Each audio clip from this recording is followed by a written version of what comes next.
സത്യത്തിൽ പത്രമാധ്യമ പ്രവർത്തകരില്ല. അതുകൊണ്ടാണ് എനിക്ക് നിങ്ങളോടാണ് സംസാരിക്കാൻ ഉള്ളത് എന്ന് ഞാൻ സൂചിപ്പിച്ചത്. വല്ലാത്തൊരവസ്ഥയിലേക്ക്, ഏതവസ്ഥയിലേക്കാണ് നമ്മുടെ നാട് പോകുന്നത് എന്ന് നാം ഓരോരുത്തരും ഭയപ്പെടുകയാണ്.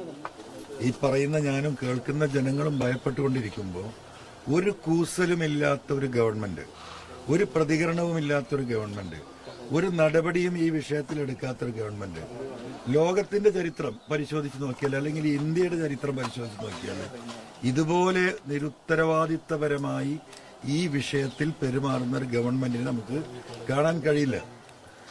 ഇന്ന് വരെയുള്ള കണക്ക് ജനുവരി 2025 ജനുവരി 1 തൊട്ട് ഇന്നലെ വരെയുള്ള കണക്ക് 63 കൊലപാതകങ്ങളാണ് ഈ ഒരു കൊച്ചു സംസ്ഥാനത്ത് നടന്നിട്ടുള്ളത്. ആ 63 കൊലപാതകങ്ങളിൽ 56 ലഹരിയുമായി ബന്ധപ്പെട്ടതാണ്. ഇത് ഞാൻ പറയുന്ന കണക്കല്ലതാ. പോലീസിന്റെ ലോ ആൻഡ് ഓർഡർ ചാർജുള്ള DGP ഇന്നലെ പറഞ്ഞ കണക്കാണ്. നിങ്ങളൊന്ന് മനസ്സിലാക്കണം. ഇന്ന് ഇന്ത്യയിലെ ബാക്കിയുള്ള 10-20